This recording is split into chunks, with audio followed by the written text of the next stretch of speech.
الحمد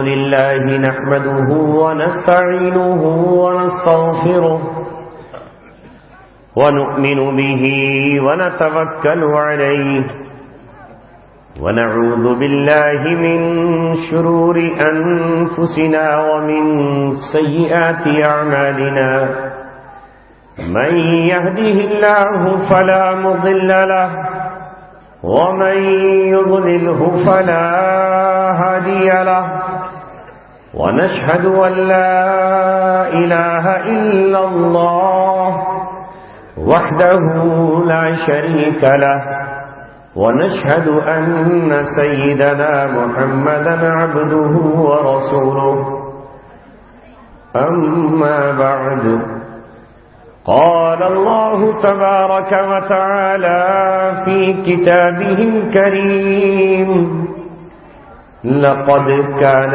لكم في رسول الله أسوة حسنة وقال تعالى في آية أخرى قل إن كنتم تحبون الله فاتبعوني يحببكم الله صدق الله العلي العظيم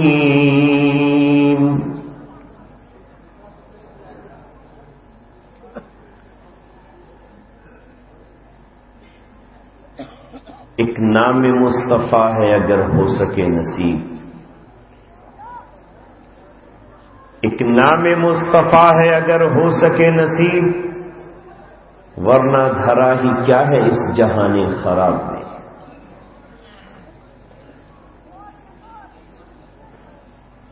میں نے قرآن مقدس کی 2 آیتیں آپ کے سامنے تلاوت کی ہیں، جن میں اللہ تبارک و تعالی نے ایک آیت میں تو فرمایا کہ رسول اللہ صلی اللہ علیہ وسلم کی زندگی میں تمہارے لیے روڈ میپ یعنی نمونہ موجود ہے۔ لقد كان لكم في رسول الله اسوة حسنة، تمہارے لیے نمونے ہیں، تمہارے لیے ماڈل ہے، تمہارے لیے راہ ہدایت ہے، تمہارے لیے زندگی گزارنے کا طریقہ موجود ہے۔ محمد رسول اللہ صلی اللہ علیہ وسلم کی حیات طیبہ اور آپ کی سیرت اور آپ کی زندگی میں۔ اور دوسری آیت میں اللہ تبارک و تعالی نے فرمایا اے میرے محبوب نقارہ بجوا دیجئے، اعلان کرا دیجئے خدا کے سامنے یہ بات ڈنکے کی چوٹ کہہ دیجئے، علل اعلان یہ بتا دیجئے ان کنتم تحبون اللہ، اگر تم لوگ اللہ سے محبت کا دعویٰ کرتے ہو، تم اللہ کو چہیتے اپنے آپ کو کہتے ہو، فاتبعونی تو میری اتباع کرو، یحببکم اللہ پھر اللہ تم سے محبت کرے گا۔ 2 باتیں سامنے آئیں، ایک تو یہ کہ نمونہ آپ صلی اللہ علیہ وسلم کی ذات، دوسرا کوئی نہیں۔ جب آپ تشریف لے آئے،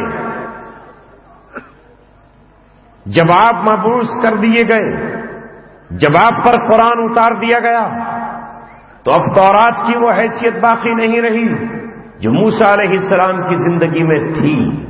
جب آپ پر قرآن اتر گیا تو اب انجیل کی وہ ضرورت نہ رہی جو حضرت عیسیٰ علیہ السلام کے زمانے میں تھی۔ جب قرآن نازل ہو گیا تو اب زبور کا وہ مقام نہیں رہا جو حضرت داؤد علیہ السلام کے زمانے میں تھا۔ جب یہ 3 آسمانی کتابیں کسی لائق اور کسی قابل نہیں رہی، اب قرآن قانون اور زندگی گزارنے کے لیے رہنما بنا، تو باقی ایرا غیرہ نتھو خیرے کا کیا دیکھ کے ہیں کہ اس کی طرف دیکھا بھی جائے اور اس کی بات کو مانا بھی جائے؟ کچھ نہیں. وہ روایت آپ تک پہنچ چکی ہے، میں پھر دوہرائے دیتا ہوں. محمد رسول اللہ صلی اللہ علیہ وسلم کی مجلس میں سیدنا عمر بن خطاب رضی اللہ تعالیٰ عنہ کہیں سے تورات کا نسخہ اٹھا کر لائے اور اسے پڑھنا شروع کر دیا. ظاہر ہے کہ آسمانی کتاب تورات کو کہا جاتا ہے. وہ پڑھتے جا رہے ہیں اور رسول اللہ کا چہرہ ناگواری سے سرخ ہوتا چلا جا رہا ہے. جب آپ کا چہرہ غصے سے تمتما اٹھا اور مثل انگور کے دانوں کے سرخ ہو گیا تو ایک صحابی نے کوہنی ماری عمر ابن خطاب کی اور کہا کہ ستم بالائے ستم، کب تک یہ غضب کب تک ڈھاتے رہو گے؟ دیکھتے نہیں چہرے انور غصے سے سرخ ہو اٹھا ہے اور انگور کے دانوں کی طرح لال ہو گیا. جب حضرت عمر نے محمد رسول اللہ صلی اللہ علیہ وسلم کا چہرہ مبارک دیکھا تو واقعی وہ غصے سے سرخ تھا. حضرت عمر نے کتاب بند کی. آپ صلی اللہ علیہ وسلم نے کہا عمر اور یہاں موجود لوگوں اور جن تک میرا پیغام پہنچے وہ سب کے سب سن لیں، لو کان موسیٰ حیا، اگر آج موسیٰ علیہ السلام کو دوبارہ زندگی مل جائے، ما وسعہ، ان کے لیے بھی گنجائش نہیں ہے، الا اتباعی، مگر ان کو بھی میری اتباع کرنی پڑے گی، وہ میرے پیچھے چلیں گے. وہ تورات کا نظام نہیں نافذ کر سکتے، وہ تورات کے احکام نافذ نہیں کر سکتے، انہیں میرے پیچھے چلنا ہوگا، میرے قدم بقدم چلنا ہوگا. میں ان کا بھی رہنما ہوں، میں موسیٰ علیہ السلام کا بھی رہبر اور ہادی ہوں. تو جب موسیٰ علیہ السلام جیسا جلیل القدر نبی اللہ کے رسول فرما رہے ہیں اگر انہیں بھی دوبارہ زندگی مل جائے اور وہ آ جائیں دنیا میں تو وہ اپنی کتاب اور اپنی شریعت لے کر نہیں چلیں گے، بلکہ محمد رسول اللہ پر اترنے والی شریعت کی اتباع ان پر بھی لازمی. یہی وجہ ہے کہ جب عیسیٰ ابن مریم، جیسا کہ تمام احادیث سے ثابت ہے، زمین پر آئیں گے، ملک شام میں اتریں گے تو آپ اپنی انجیل کو نافذ نہیں کریں گے. پہلے ہی سے مہدی علیہ السلام، مہدی رضی اللہ تعالیٰ عنہ کا لشکر موجود ہوگا جن کے پاس قرآن ہوگا، جن کے ہاتھوں میں قرآن ہوگا اور جن کی زبانوں پر قرآن ہوگا.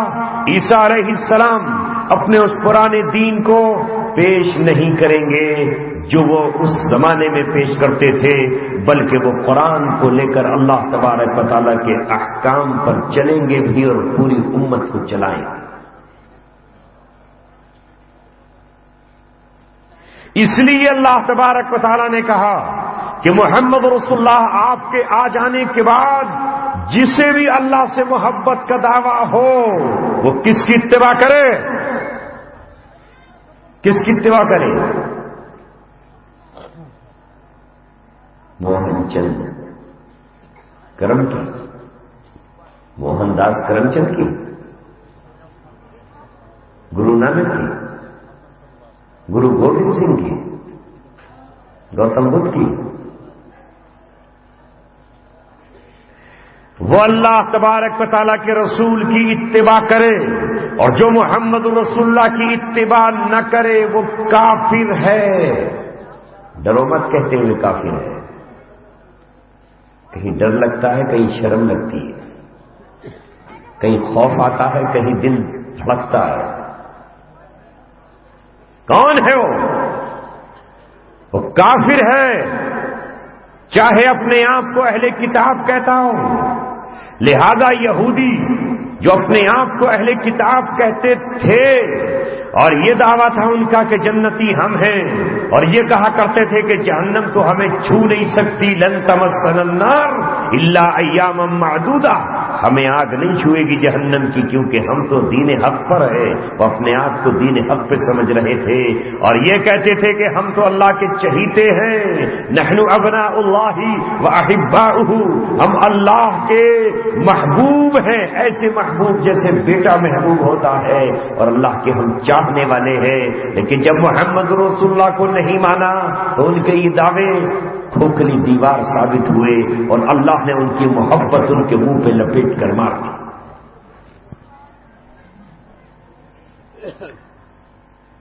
کافر کہلائے۔ اور جو اللہ کے رسول کو نہ مانے، قرآن کو نہ مانے، اور اس کے ساتھ ساتھ پتھروں کو اللہ تبارک و تعالیٰ کا شریک ٹھہرائے، وہ کافر ہونے کے ساتھ ساتھ مشرک بھی ہے۔ تو چاہے اپنے حق پر ہونے کا کتنا ہی دعویٰ کرے، اس لیے مجھ پر اور آپ پر لازم ہے کہ ہم محمد رسول اللہ صلی اللہ علیہ وسلم کی اتباع کریں۔ دنیا کی ان قوموں کو بھی اللہ سے محبت کا دعویٰ تھا، ہر قوم کہتی ہے کہ ہم اللہ کو مانتے ہیں، لیکن سنو اچھی طرح، اللہ کا مان لینا کافی نہیں ہے، اللہ کا مان لینا کافی نہیں ہے، محمد رسول اللہ کو ماننا بھی لازمی ہے۔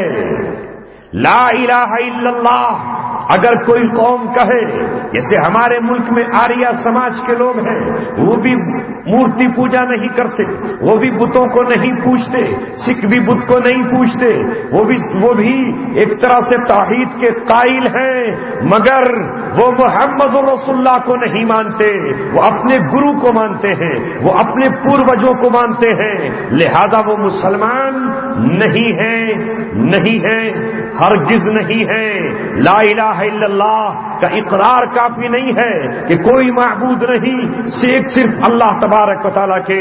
دنیا میں ایسی قومیں بستی ہیں جو اللہ کو مانتی ہے، کوئی ایشور کہہ کے مانے اور کوئی لارڈ کہہ کر مانے اور کوئی گاڈ کہہ کر مانے، لیکن اگر وہ محمد رسول اللہ کو نہیں مانتا کہ محمد رسول اللہ آخری پیغمبر اور آخری نبی ہے، تو اس کا اللہ کو ماننا کافی نہیں ہے۔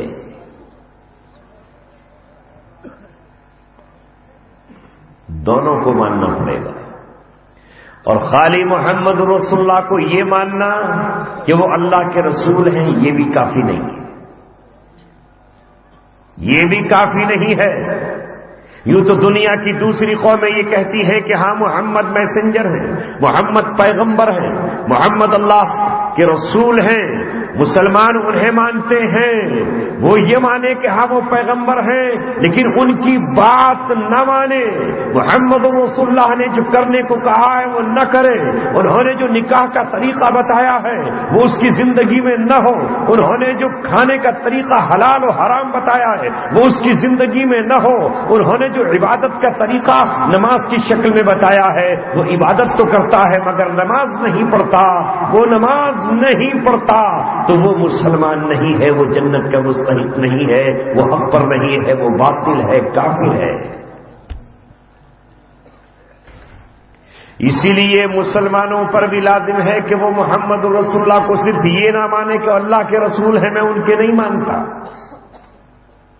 تو کیا فرق رہ جائے گا تجھ میں اور اس میں؟ وہ تو مانتے ہیں نا، وہ بھی مانتے ہیں کہ ہاں محمد ایک بہت عظیم ہستی تھے، اللہ کے پیغمبر تھے، لیکن وہ تو پیغمبر نہیں مان رہا، یعنی ان کی بات نہیں مان رہا۔ تو اے مسلمانوں، میرے اور آپ کے لیے نمونہ ہے محمد رسول اللہ صلی اللہ علیہ وسلم کی زندگی میں آپ کی 63 سالہ زندگی، نبوت سے پہلے کی 40 سال کی زندگی، نبوت کے اظہار کے بعد 23 سال کی زندگی، 40 سال کے بعد 13 سال مکہ کے اور 10 سال مدینہ منورہ کے امت مسلمہ کے لیے نمونہ ہے۔ ہمیں کہیں اور جانے کی ضرورت نہیں ہے، کسی اور کے در پہ جا کر ٹھوکریں کھانے کی ضرورت نہیں ہے، عیسائیوں سے قانون لکھوانے کی ضرورت نہیں ہے، قانون لکھا لکھایا، قانون بنا بنایا، دستور اللہ تبارک و تعالیٰ نے لوح محفوظ سے اٹھا کر آپ کو دے دیا، اور وہ ہے قرآن۔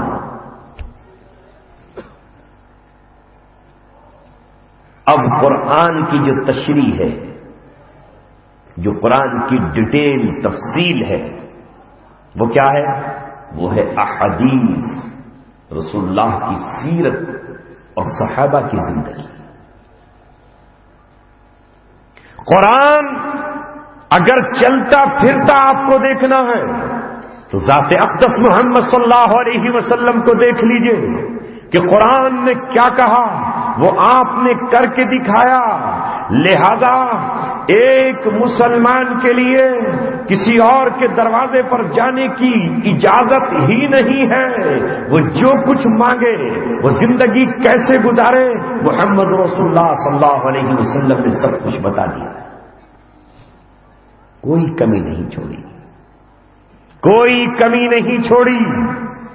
آپ صلی اللہ علیہ وسلم نے یہاں تک کہ ایک ماں سے کہا تو اپنے بچے کو دودھ کتنے دن پلائے؟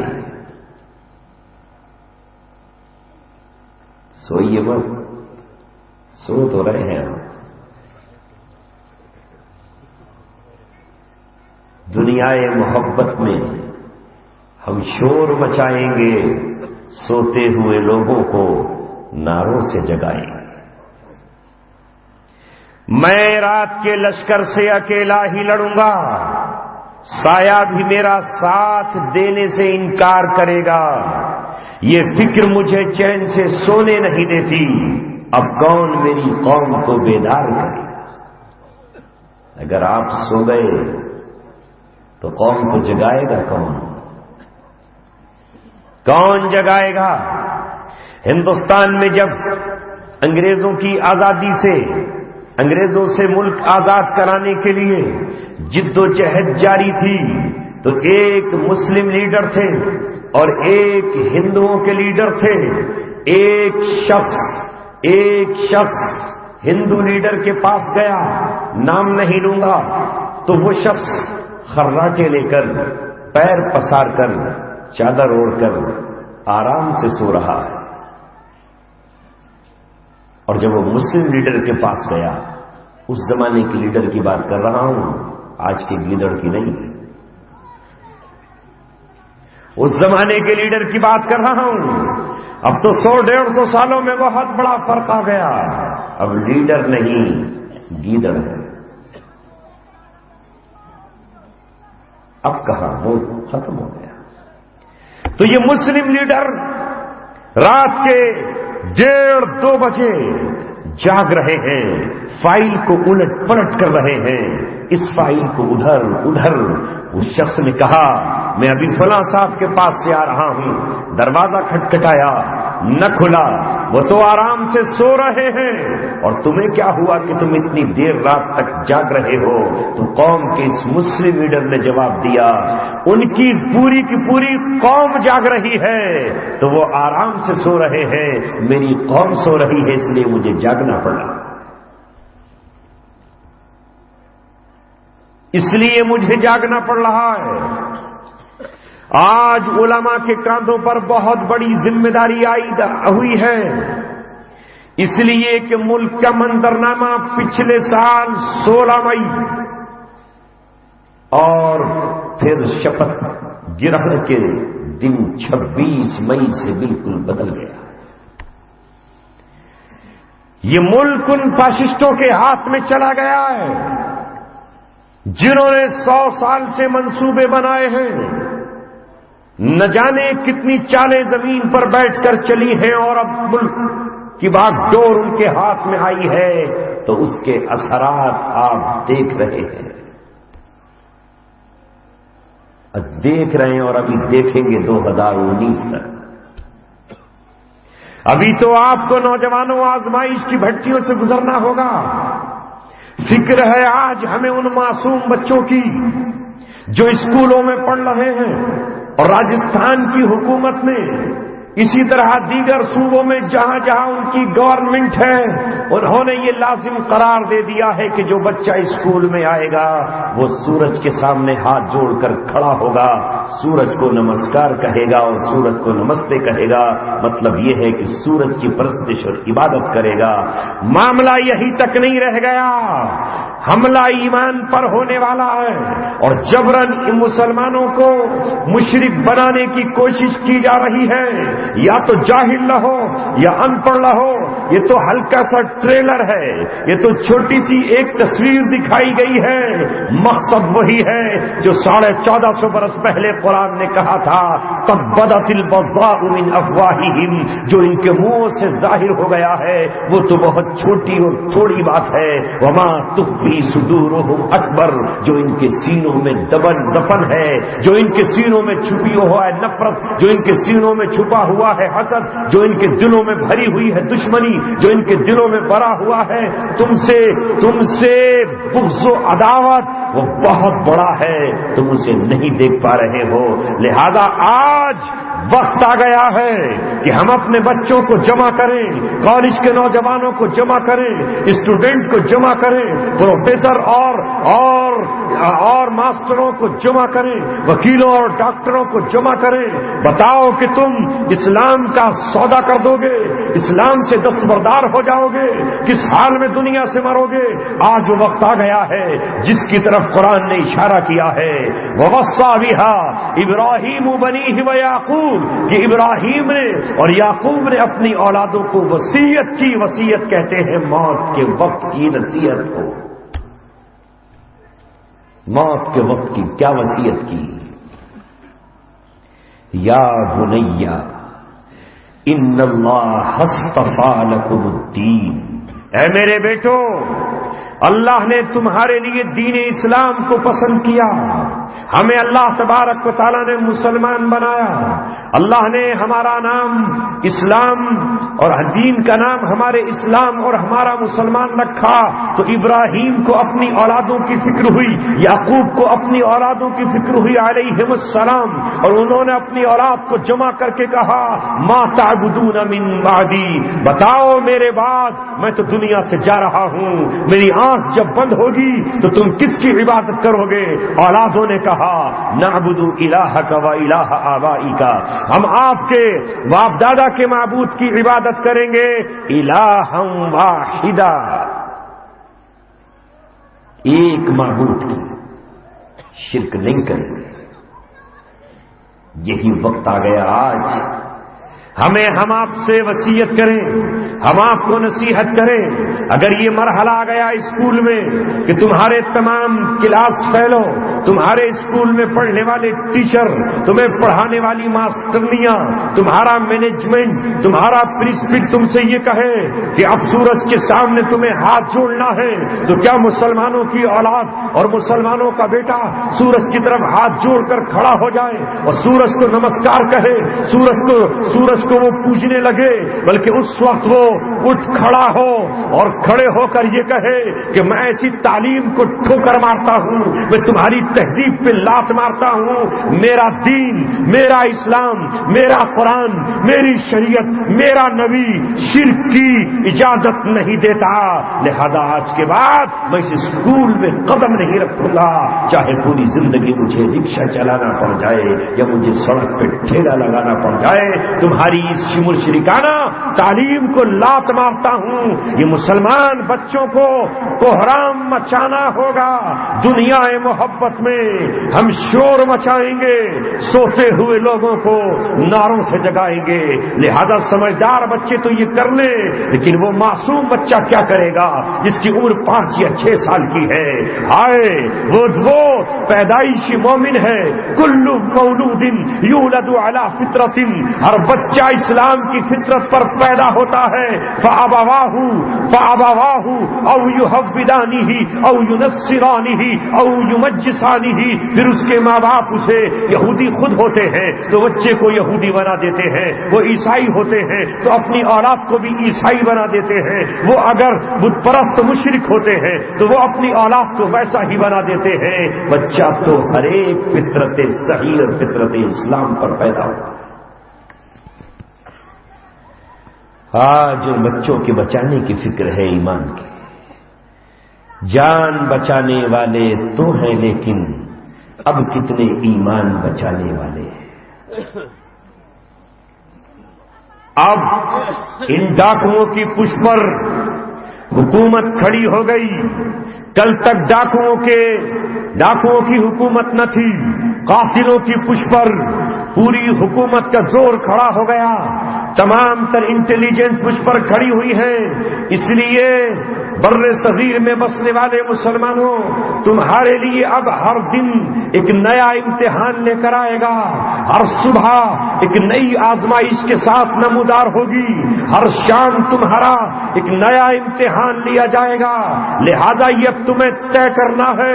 وہ دھمکیاں آنے لگی، وہ دھمکیاں اب تمہیں دی جانے لگی کہ یا تو اب ہماری ملت پر لوٹ آؤ، لَنُخْرِجَنَّكُم مِّنْ أَرْضِنَا، اب ہم تمہیں اپنی سرزمین سے نکال باہر کریں گے، أَوْ لَتَعُودُنَّ فِي مِلَّتِنَا، یا تم ہماری ملت میں شامل ہو جاؤ۔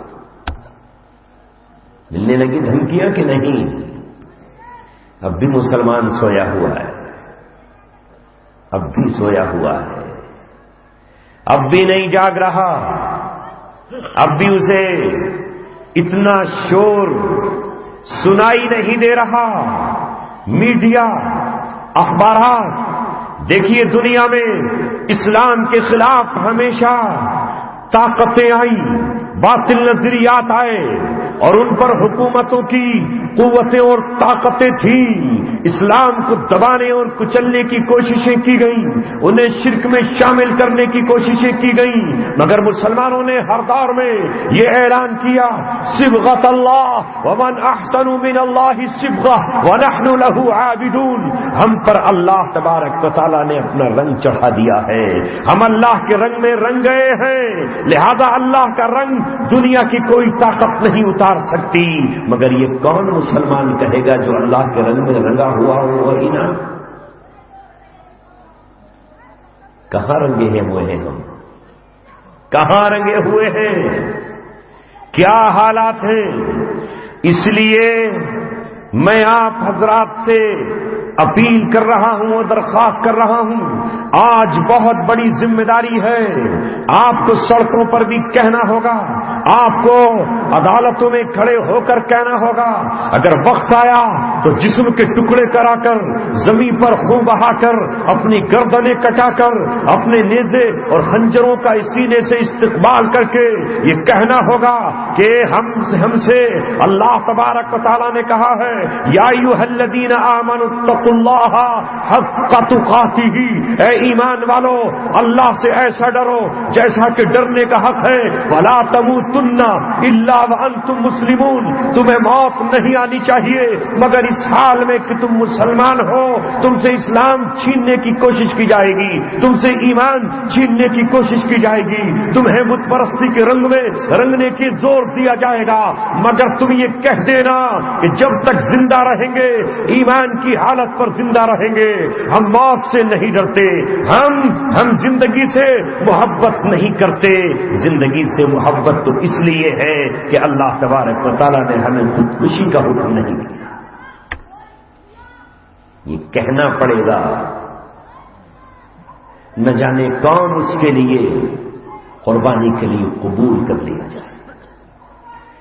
وہی منظر تاریخ پھر دوہرا بھی سکتی ہے جو سمیہ کے سامنے آپشن رکھا گیا تھا، اے سمیہ یا تو تجھے جان سے ہاتھ دھونا پڑے گا یا ایمان سے ہاتھ دھونا پڑے گا، بتا تجھے جان عزیز ہے یا ایمان عزیز ہے؟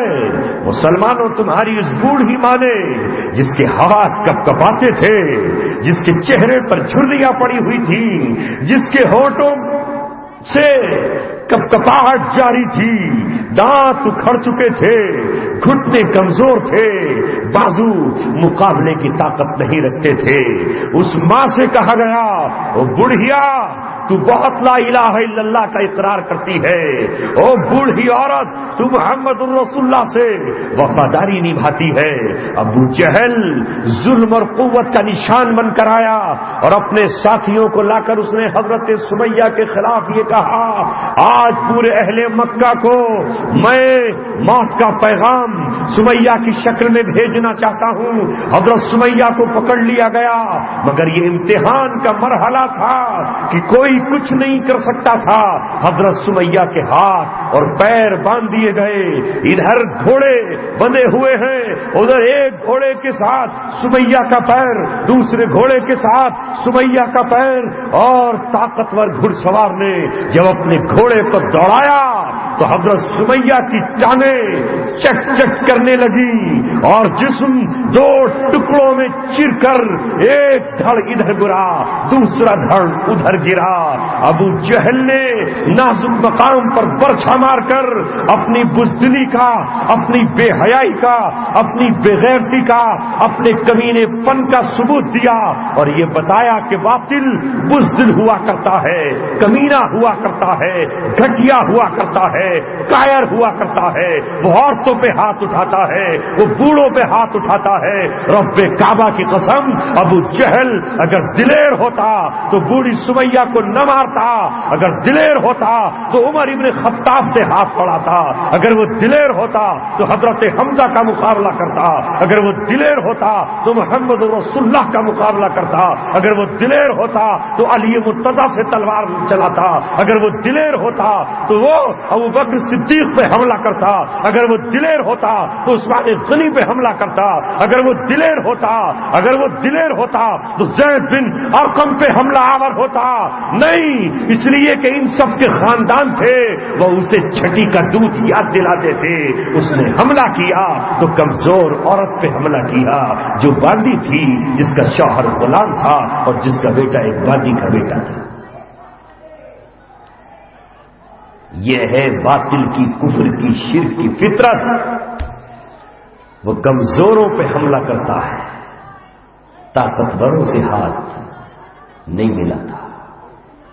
اسی لیے محمد رسول اللہ صلی اللہ علیہ وسلم نے کہا، المؤمن القوی خیر من المؤمن الضعیف، طاقتور مومن کمزور مومن سے بہتر ہے۔ اس لیے محمد رسول اللہ نے کہا، جو بات ابھی مفتی صاحب نے فرمائی، وَاعْتَصِمُوا بِحَبْلِ اللَّهِ جَمِيعًا وَلَا تَفَرَّقُوا، اللہ کی رسی کو اکٹھے ہو کر پکڑو، جمیعا، الگ الگ نہیں، اکٹھے ہو جاؤ۔ وَاعْتَصِمُوا بِحَبْلِ اللَّهِ جَمِيعًا وَلَا تَفَرَّقُوا، تم اپنے فرقے مت بنانا، ٹکڑے ٹکڑے مت ہو جانا۔ وَلَا تَكُونُوا كَالَّذِينَ فَرَّقُوا دِينَهُمْ، ان لوگوں کی طرح مت ہو جانا جنہوں نے اپنے دین کے ٹکڑے کر لیے تھے۔ وَكَانُوا شِيَعًا، اور وہ شیعہ بن گئے تھے۔ یہ میری جماعت ہے، یہ میرا گروہ ہے، یہ میرا فرقہ ہے، یہ میرا لشکر ہے۔ نہیں، تم سب کے سب اکٹھے ہو جاؤ۔ رب دو جہاں کی قسم، قسم ذوالجلال کی، جس اللہ تبارک و تعالیٰ نے مسلمانوں کو قرآن دیا، اس اللہ نے اتنی تعداد میں مسلمان دیے کہ اگر ساری دنیا کے مسلمان اس وقت اکٹھے ہو جائیں، ایک پرچم کے نیچے آ جائیں، ان کا امیر ایک ہو، ان کا جھنڈا ایک ہو، ان کا پرچم ایک ہو، ان کی منزل ایک ہو، ان کا امیر ایک ہو، وہ الگ الگ جماعتوں میں نہ ہو، ان کا کلمہ طیبہ جس طرح ایک ہے اسی طرح ان کے دل بھی ایک ہو، تو پوری دنیا میں 175 کروڑ مسلمان ہیں، کوئی ان کے مقابلے پہ آ سکتا ہے؟ آ سکتا ہے؟ خدا کی قسم، اگر سمندروں پہ نکل جائے تو سمندر بھی ٹھہر جائے۔ اگر پہاڑوں کی طرف رخ کر دیں تو پہاڑوں کو اپنی ٹھوکروں سے توڑ توڑ کر پاش پاش کر دیں۔ اگر ویرانوں کی طرف نکل جائیں تو آباد کر دیں۔ کون ہے ان کے مقابلے پر؟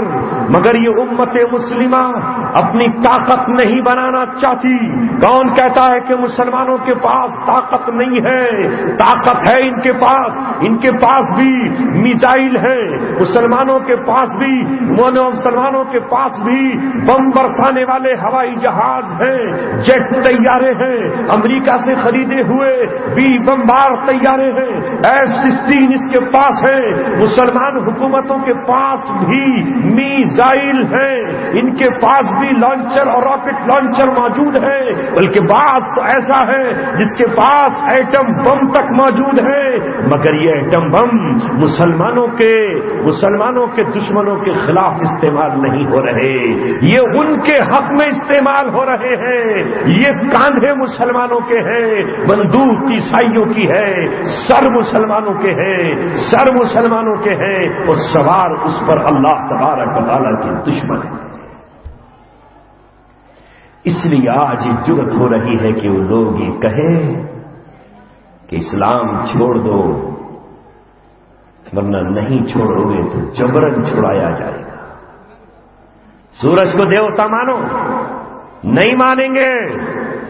یہ گرہن لگنے والا سورج، یہ دوپہر کو زوال آ جانے والے سورج، شام کو چھپ جانے والا سورج، عصر کے ٹائم پیلا پڑ جانے والا سورج ہمارا معبود نہیں ہو سکتا۔ جس خالق نے سورج کو بنایا ہے وہ ہمارا معبود ہے، سوئے ہوئے مسلمانوں کو پھر سے جگانے والوں تمہارا شکریہ۔ ہم تو غفلت میں تھے، ہماری باتیں لوگ نہیں سنتے تھے، مگر اب سنیں گے اب، اس لیے کہ اب اللہ تبارک و تعالیٰ نے فیصلہ کر لیا ہے، حق اور باطل کو آمنے سامنے آنا ہے۔ کب تک اہل حق سر چھپائے رہیں گے؟ کب تک اہل باطل سے یہ آنکھوں میں آنکھیں ڈال کر جرأت کی باتیں نہیں کریں گے؟ جب مسئلہ ایمان کا آ ہی جائے گا، جب بات دین کی آ ہی جائے گی، تو پھر تو کم سے کم لکیر کھینچی جائے گی۔ اب اللہ تبارک و تعالیٰ چاہتا ہے کہ اندھیرے اور اجالے برابر سے آپس میں ایک دوسرے سے ٹکرائیں، اور نتیجہ حق و باطل کے ٹکراؤ کے بعد حق کی فتح کی شکل میں نظر آئے۔ یہ حالات یوں ہی نہیں بدلے، اللہ تعالیٰ نے ان کو بدلا ہے، اس کی مشیت ہے۔ اب میرے اور آپ کے لیے کس کی زندگی نمونہ؟ کس کی؟ محمد رسول اللہ کی۔ اور محمد رسول اللہ صلی اللہ علیہ وسلم کی زندگی میں بہت کم لفظوں میں بات کہنا چاہتا ہوں آج آپ سے، اور چونکہ یہ بات بہت دور تک جائے گی۔ آج نیٹ کا دور ہے، سوشل میڈیا کا زمانہ ہے۔ ہم پہلے اپنی تقریر نیٹ پر نہیں ڈالتے تھے، مگر اب یہ سوچا کہ جہاں تک آواز پہنچا دو۔ ان کا جو کام ہے وہ اہل سیاست جانے، میرا پیغام محبت ہے جہاں تک پہنچے۔ چونکہ آج کا نوجوان اسی موبائل کے ذریعے سے ننگی تصویریں دیکھ کر برباد ہو رہا ہے، اسی موبائل کے ذریعے سے وہ میوزک اور سنگیت سن کے اپنے دل کو کالا اور سیاہ بنا رہا ہے، اسی موبائل کے ذریعے سے اس کی آنکھیں گدلی ہو رہی ہیں۔ شاید یہی موبائل سے تقریر ڈاؤن لوڈ کرے اور اس کا دل جاگ جائے، اس کا دل کپ کپا اٹھے، اس کی آنکھ سے آنسو چھلک جائے، کبھی اس کے دل میں یہ جرأت پیدا ہو جائے کہ تیرے ہاتھ گیند کھیلنے کے لیے نہیں بلکہ مسلمانوں کا سر بچانے کے لیے ہے، یہ تیرا ہاتھ کرکٹ کا بلہ اٹھانے کے لیے نہیں بلکہ محمد رسول اللہ کی وہ تلوار جو آپ صلی اللہ علیہ وسلم کی سنت تھی اسے اٹھانے کے لیے ہے، تیرا یہ ہاتھ کسی عورت کی زلفوں سے کھیلنے کے لیے نہیں بلکہ یہ ہاتھ محمد رسول اللہ کے دین کو چار دانگ عالم میں پھیلانے کے لیے ہے۔ اگر ایک نوجوان بھی تیار ہو جاتا ہے اور اپنے جسم و جان کو اللہ تبارک و تعالیٰ کو بیچ دیتا ہے تو اللہ تعالیٰ قرآن تو اتار چکا ہے، ان کے مطابق جنہوں نے ایسا کیا تھا وَمِنَ النَّاسِ مَن يَشْرِي نَفْسَهُ ابْتِغَاءَ مَرْضَاتِ اللَّهِ، لوگوں میں سے کچھ وہ ہیں جو اپنی جانوں کو اللہ کی رضامندی کے لیے بیچ دیتے ہیں۔ اگر آج بھی کوئی اپنی جان جان اللہ تبارک و تعالیٰ کی رضامندی کے لیے بیچ دے تو اللہ دوبارہ سے آسمان پر فرشتوں کو جمع کر کے اس آیت کو پڑھ کر سنائے گا، لو کل یہ کام صہیب رومی نے کیا تھا، کل یہ کام مقداد بن اسود نے کیا تھا، کل یہ کام حضرت زبیر بن عوام نے کیا تھا، آج یہ کام فرانس میں، آج یہ کام جاپان میں، آج یہ کام ہندوستان میں، آج یہ کام عراق میں، آج یہ کام سیریا میں، آج یہ کام صومالیہ نے محمد کے غلاموں نے کیا ہے۔ یہ وہ لوگ ہیں جنہوں نے اپنی جان کا سودا اللہ سے کر دیا۔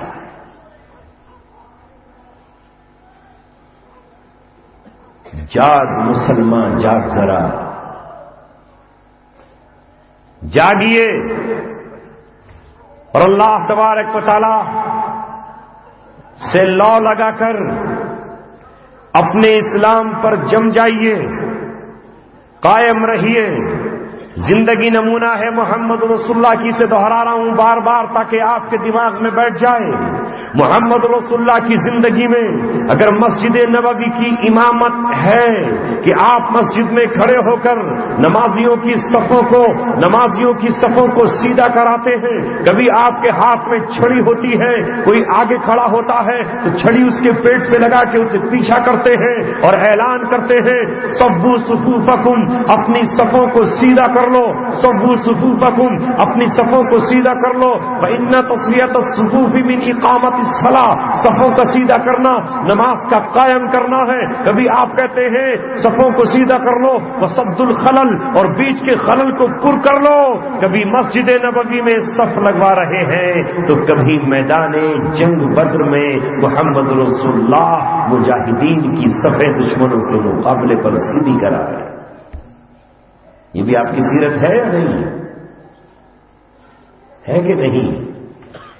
اذ تبوئ المؤمنین مقاعد للقتال، وہ وقت یاد کرنے کے قابل ہے اے محمد رسول اللہ جب آپ اپنے 313 بے ہتھیار نہتے صحابہ کو جمع کر رہے تھے اور مورچوں پر بٹھا رہے تھے۔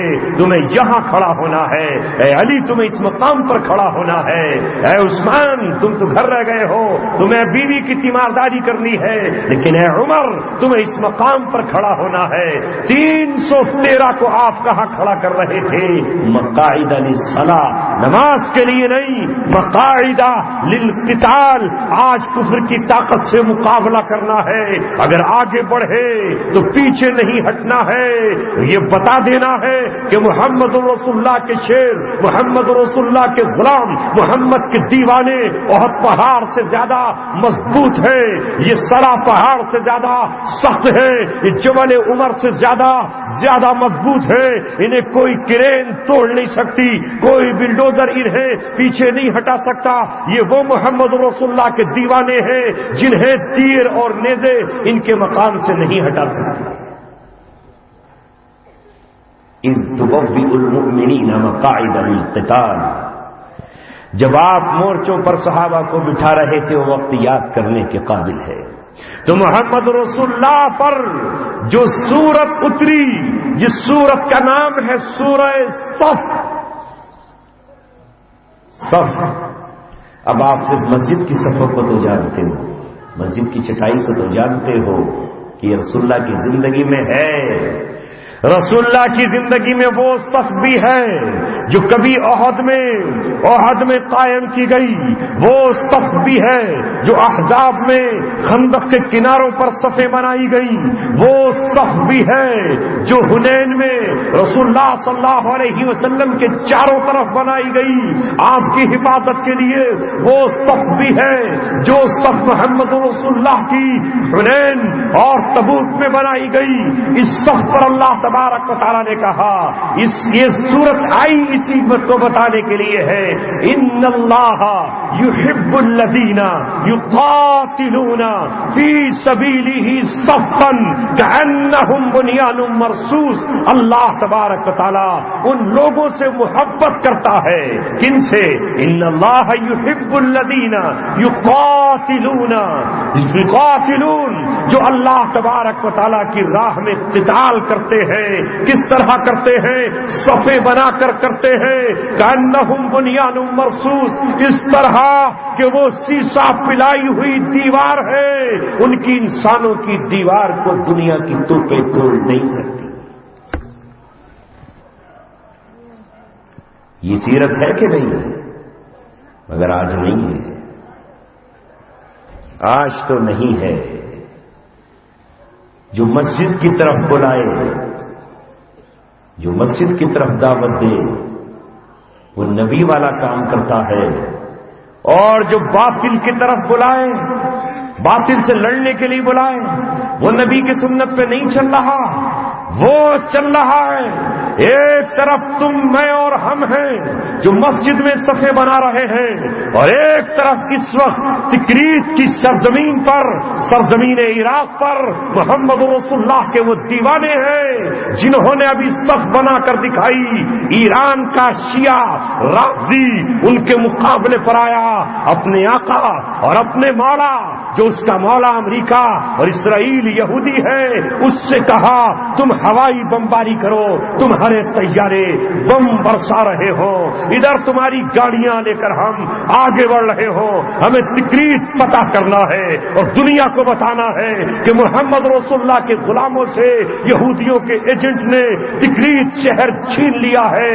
ساری دنیا نے دیکھا، ساری دنیا نے دیکھا، پوری طرح ہلہ بولا گیا، اتنا بڑا ہلہ کہ ایک طرف 62 ملکوں کی فوجیں، ان کے جرنیل، ان کی نئی ٹیکنالوجی، ان کے طیارے، ان کے 90 ڈگری کا کوڑ بنانے والی گنیں، لیکن یہ محمد رسول اللہ کے شیر تھے جو قرآن کی آیت پڑھتے ہوئے ان کے امیر نے کہا ان اللہ یحب الذین یقاتلون فی سبیلہ صفا، اللہ ان سے محبت کا اعلان کرتا ہے جو اللہ کے راستے میں صفے بنا کر قتال کرتے ہیں، مقابلہ کرتے ہیں۔ یہ آیت کا پڑھنا ہے کہ جم گئے اور دشمن سر پہ پیر رکھ کر بھاگ اٹھا اور کہنے لگا امریکہ ہمارے باپ نے ہماری مدد نہیں کی، ہمارے رب نے مدد نہیں کی۔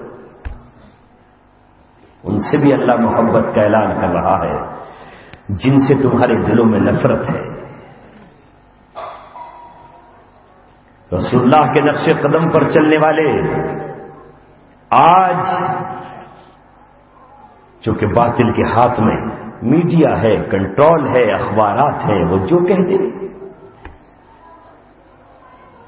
کیونکہ حضرت شیخ تو وہی ہے نا۔ یہ ہے حضرت شیخ کا فلسفہ جسے کوئی نہ آج تک سمجھ سکا، جو تم پیو تو حرام ہے، جو ہم پیئیں تو حلال ہے۔ آج عیسائی، یہودی اپنے ایجنٹوں کو لے کر جتنا چاہے قتل کریں، جس کا چاہے خون بہائیں، جس بے گناہ بیٹی کو چاہے اٹھا کر لے جائیں اور اپنی جیل میں جا کر بند کر دیں۔ یہ دہشت گردی نہیں، یہ قتل عام نہیں، یہ وحشت پن نہیں، یہ جنگلی جانوروں کی زندگی نہیں۔ لیکن اگر مسلمان اپنے دفاع کے لیے اٹھ کھڑا ہو، وہ اپنی بہنوں کی چیخوں پر لبیک کہتے ہوئے ان کے سروں پہ دوپٹہ ڈالنے نکل جائے، وہ اپنی ماں کو روتے ہوئے آنسو دیکھ کر اس سے رہا نہ جائے اور اپنی ماں کو بچانے کے لیے نکل کھڑا ہو، اس کے بچے زندہ ذبح کر دیے جائیں، اس کا خون نہ کھولے، وہ اپنے معصوم بچوں کو بچانے کے لیے نکل کھڑا ہو۔ جب ملک شام کے بچے تڑپ تڑپ کر یہ کہیں ایھا المسلمون این انتم، اے مسلمانوں تم کہاں ہو، تم ہماری مدد کو کیوں نہیں آتے؟ ما لکم لا تقاتلون فی سبیل اللہ، تمہیں کیا ہو گیا کہ تم اللہ کے راستے میں قتال نہیں کرتے؟ حالانکہ شیطان کی فوجیں شیطان کے راستے میں قتال کر رہی ہیں، شیطان کا لشکر شیطان کے راستے میں جنگ و جدال کر رہا ہے۔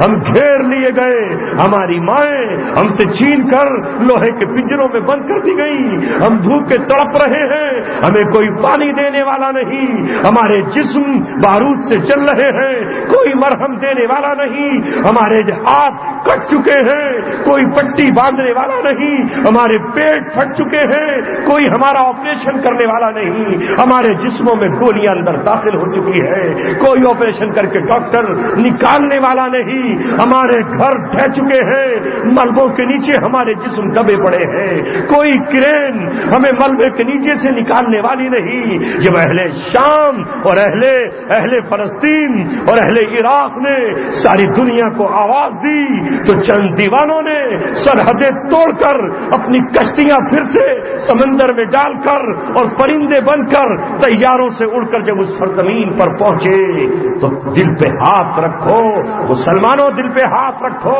عالموں دل پہ ہاتھ رکھو کہ تم نے ان کو کیا کہا۔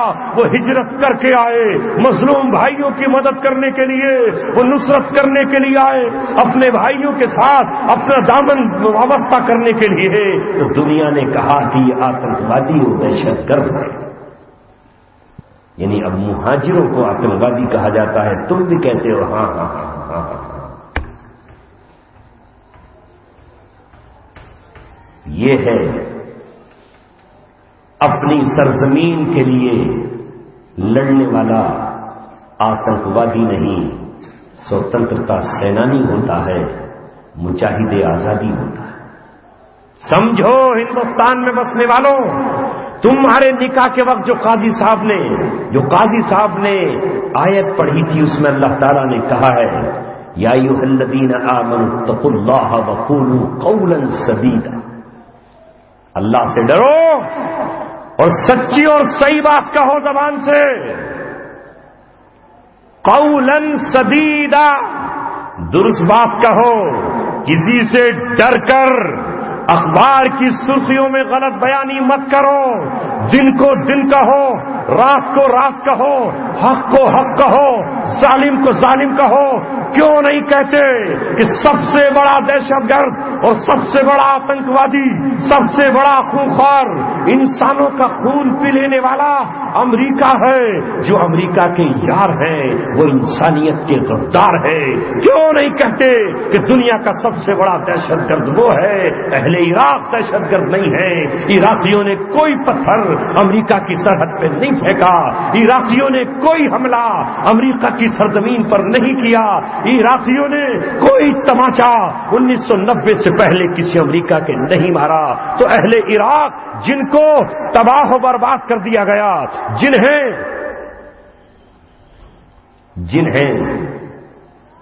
خاک و خون میں تڑپا دیا گیا، وہ اپنی زمین بچانے کے لیے اپنی بیٹیوں کی پکار پر جیل سے جب آوازیں آئیں تو جیل سے اپنی بیٹیوں کو چھڑانے کے لیے جب انہوں نے سر دھڑ کی بازیاں لگائیں، سروں سے کفن باندھ لیے، چوڑیاں اپنی توڑی اور شرابوں کے جام توڑ کر کہا کہ اب اس سرزمین کو ہم بچائیں گے، تو مجھے بتاتے کیوں نہیں اگر ہندوستان میں انگریز آتا ہے تو انگریزوں سے لڑنے والے مجاہدین آزادی کہلاتے ہیں، انہیں آج تک ان کے بچوں کو پینشنیں دی جا رہی ہیں، وہ وقت کے امام کہلاتے ہیں، وہ سوتنترتا سینانی کہلاتے ہیں، انہیں تمغوں سے نوازا جاتا ہے کہ یہ انگریزوں سے لڑے، انہوں نے انگریزوں کے دانت کھٹے کیے، جلیانوالہ باغ میں لڑائی ہوئی ہو، یہ شاملی کے میدان میں ہوئی ہو، پلاسی کے میدان میں سراج الدولہ کی قیادت میں ہوئی ہو، یا سلطان ٹیپو کی قیادت میں شیرنگا پٹم کے قلعے میں ہوئی ہو، یہ سب مجاہد آزادی کہلاتے ہیں۔ ان کے نام پر روڈ بنائے گئے، ان کی تصویروں سے لوگوں نے محبت کی، ان کے نام پہ پارک بنائے گئے۔ تو آج عراق اور افغانستان کی سرزمین پر جن لوگوں نے انگریزوں کا مقابلہ کیا، انگریزوں کو اپنی دھرتی سے باہر نکالا اور یہ کہا یہ سرزمین ہماری ہے، 7 سمندر پار سے آنے والے بھیڑیے، تو کون ہوتا ہے جو ہمارے بچوں کو اٹھا کر لے جائے اور ان کے دل پھاڑ کر کھا جائے؟ 7 سمندر پار سے آنے والے سرخ ریچھ تجھے کیا حق پہنچتا ہے کہ تو ہماری دھرتی پر آئے اور ہماری اولادوں کا خون پینے لگے؟ او امریکہ سے آنے والے ظالم شیر، تجھے کس نے حق دیا ہے کہ تو آئے اور ہمارے بچوں کو اپنے جبڑوں میں دبا کر لے جائے اور چین سے بیٹھ کر کے کھانے لگے؟ جب تک تیرے دانتوں کو توڑ نہیں دیں گے، جب تک تیرے جبڑوں کو پھاڑ نہیں دیں گے، اور جب تک تجھے تیری کچھاڑ میں واپس لوہے کے پنجرے میں نہیں بھیج دیں گے، تب تک چین سے نہیں بیٹھیں گے۔ تو وہ اپنے ملک کے مجاہدین آزادی کیوں نہیں ہے؟ وہ سوتنترتا سینانی کیوں نہیں ہے؟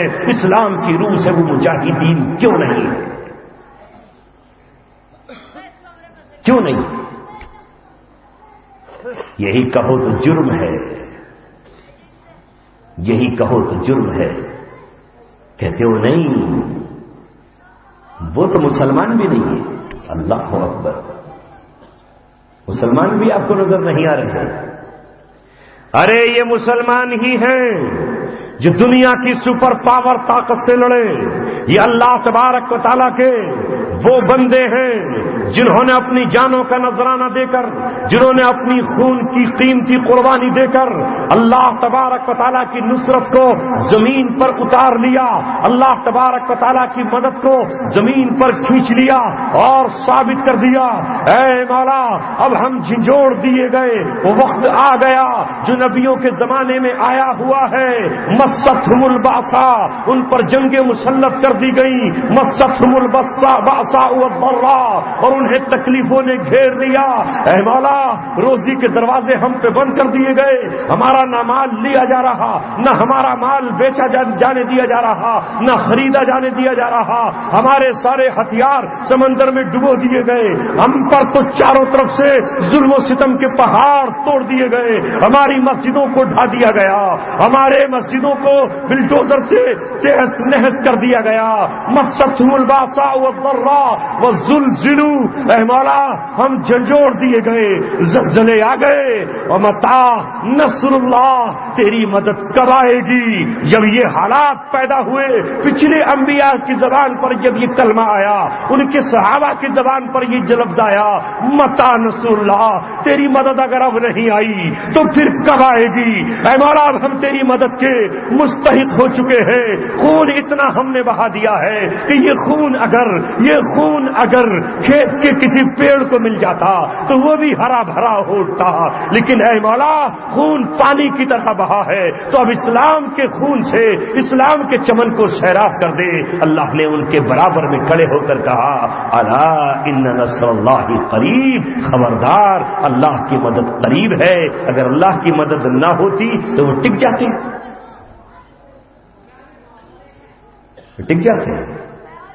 یہ اللہ کی مدد ہے جس نے آج نمرود کی آگ کو گلے گلزار بنا دیا۔ دنیا تھک گئی، کون سا بارود چھوڑا جائے؟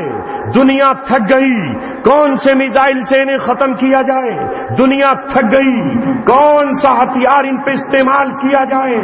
یہ ہتھیار ان پہ کامیاب نہیں ہو رہا۔ یہ تو وہ ہتھیار تھے کہ جس سے پہاڑ چورا چورا ہو جاتے ہیں، یہ تو وہ گائیڈ بم تھے جو سرنگ کے قریب جا کے گرتا ہے تو اندر کی آکسیجن کھینچ لیتا ہے، انسان مر جاتے ہیں مگر یہ تو زندہ مسکراتے ہوئے نکل رہے ہیں۔ یہ کون ہے؟ باطل تھرا رہا ہے۔ ہاں ہم تجھے بتاتے ہیں یہ کون ہے، یہ ابراہیم کی اولادیں ہیں، یہ رسول اللہ کے جانشین ہیں، یہ وہ ہیں جو ابراہیم کی سنت کو زندہ کر رہے ہیں اور یہ کہتے ہوئے آگے بڑھتے ہیں، ظلم کے شعلوں کو شاید یہ خبر مطلق نہیں، آتش نمرود بھی میرے لیے گلزار ہے۔ تم جنگ اس لیے لڑ رہے ہو کہ تیل پہ قبضہ کر لو، تم اس لیے جنگ لڑ رہے ہو کہ وہ اسلام نہ آ جائے جس میں شراب کو بکنے نہیں دیا جائے گا، تم اس لیے لڑ رہے ہو کہ وہ نہ آ جائیں جو زنا کو کسی کنارے پر بھی ہونے نہیں دیں گے، نہ رات کے اندھیروں میں نہ دن کے اجالوں میں، نہ مسلمان کو زنا کرنے دیں گے نہ عیسائی کو زنا کی اجازت دیں گے۔ تم اس لیے لڑتے ہو کہ تم انہیں شکست دو، یہ اس لیے لڑتے ہیں کہ قتل ہو جائیں اور جا کے جنت میں اللہ تبارک و تعالیٰ کے پاس پہنچ جائیں۔ یہ ہے فرق تمہارا اور ان کا۔ یہ کہتے ہوئے آگے بڑھتے ہیں، جب ساتھی کہتا ہے کہ سامنے مت بڑھ، سامنے دندناتی ہوئی گولیاں ہیں، شعلہ اگلتی ہوئی اور آگ برساتی ہوئی توپیں ہیں، اے میرے بھائی آڑ پکڑ لے، دیوار کی آڑ پکڑ لے، پیڑ کی آڑ پکڑ لے، ورنہ تو ہلاک ہو جائے گا۔ تو ساتھی سے کہتا ہے کوچے قاتل کی طرف جانے سے مت روک مجھے، کوچے قاتل کی طرف جانے سے مت روک مجھے، میرا مقصد ہی شہادت ہے، تجھے کیا معلوم۔ اس لیے دنیا اسلام پسندوں سے کبھی جنگ نہ جیت سکی ہے، نہ جیت پائے گی۔ تمہارے لیے تمہاری زندگی میں نمونہ رسول اللہ صلی اللہ علیہ وسلم کی زندگی ہے۔ لہذا دوستو، یہاں یا دنیا کے کسی خطے پر اگر کوئی مسلمان اپنے دین اور اسلام کے لیے قربانیاں دے رہا ہے تو تمہیں اس کا سپورٹر ہونا چاہیے یا اس کا مخالف ہونا چاہیے؟ سات سمندر پار کھلاڑی کھیل کھیلتا ہے تو اچھا جو کھیلتا ہے اس کی سپورٹ کرتے ہو؟ کیا رشتہ ہے تمہارا اس کھلاڑی سے؟ کیا مطلب ہے تمہارا؟ وہ کون سے کنگن تمہیں پہنا ہے؟ کیا دے گا وہ تمہیں؟ مگر کھیل کے نام پر بھی تم ایک دوسرے کی سپورٹ کرتے ہو۔ مگر وہ حق پرست جنہوں نے پوری دنیا کے ظالموں سے یہ کہا ہے یا تو اپنی روش بدل دے، راستہ ظلم کا چھوڑ دے، ورنہ تیرے سر پہ وہ کوڑے لگائیں گے جو کبھی نمرود کے سر پہ ابراہیم کے لوگوں نے لگائے تھے۔ راستہ تبدیل کر لے، ظالم اپنے ہاتھ سے خنجر پھینک دے اور توبہ کر لے، ورنہ پھر اس خنجر کو جب ہم تیرے ہاتھ سے چھینیں گے تو تیرا ہی خنجر تیری گردن پر چلا کر تجھے ہی بتائیں گے کہ اسلام انصاف دینے کے لیے آیا ہے، ظلم نہ سہنے کی اجازت دیتا ہے اسلام، نہ ظلم کرنے کی اجازت دیتا ہے۔ بس دوستو میرے عزیزو، گھنٹہ ہو چلا اور میں نے وقت بھی پورا کیا۔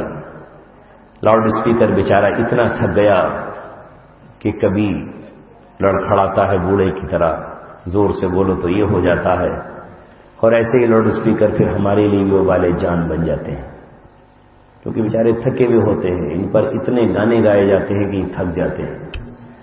بہرحال ابھی اللہ تعالیٰ نے ہمیں تو نہیں تھکایا، آج کہیں کل کہیں امت کو جگائیں گے، اور جس دن تھک جائیں گے آرام جسم مانگے گا۔ اللہ کو پتا ہے کہ اللہ اس تھکے ہوئے جسم کو قبر کی لحد میں وہ آرام دے گا جو نہ ماں کی گود میں مل سکتا ہے، نہ بیوی کی آغوش میں مل سکتا ہے۔ وہاں تو قبر ہی پوری طرح سے ہمیں اپنی باہوں میں لے کر ایسا دبائے گی کہ جیسے شفیق ماں اپنے بچے کو تھکے ہوئے جسم کو دباتی ہے، اسی کے لیے سڑکوں پر دوڑتے ہیں، اسی کے لیے راتوں کو جاگتے ہیں، نہ کھانے کا اہتمام، نہ نیند کا اہتمام، نہ سفر کی منزل، ہم کہیں، اولادیں کہیں، رشتہ دار کہیں، صرف ایک رشتہ ہے آپ سے، اسلام کا رشتہ ہے۔